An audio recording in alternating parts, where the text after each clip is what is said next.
L'effondrement est le mot qui revient le plus pour désigner la crise dantesque que traverse le Liban. Ziad Majed, bonsoir. Bonsoir. Merci d'être avec nous.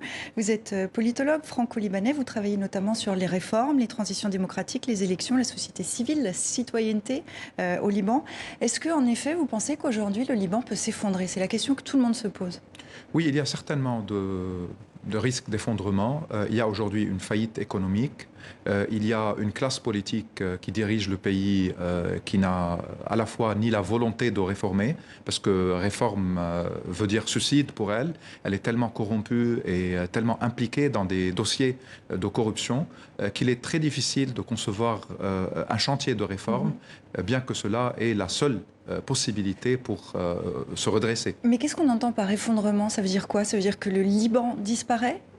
Ce n'est pas une disparition territoriale, mais il faut savoir aujourd'hui que l'ampleur de la crise fait qu'une grande partie des dépôts des Libanais dans leurs banques ont disparu, que la dette publique comme la dette externe fait plus de 170% du PIB, que la livre libanaise qui était chaque 1500 livres pour $1, elle est aujourd'hui à 8000 pour le dollar, donc multiplié par 5, ce qui fait aussi que tous les prix sont multipliés par 5, le pouvoir d'achat s'est effondré. Effondrement, ça veut dire quoi? Ça veut dire que ça devient un pays sous perfusion, qui n'a plus d'autonomie? Oui, aujourd'hui. C'est ça le risque pour le Liban? Dans un sens, c'est ça. Il y a aussi des dizaines de milliers de Libanais qui cherchent des possibilités pour partir du pays. Donc le potentiel humain peut également commencer à manquer dans le pays. Et il n'y a pas un plan de redressement ni les capacités économiques internes pour pouvoir rebondir.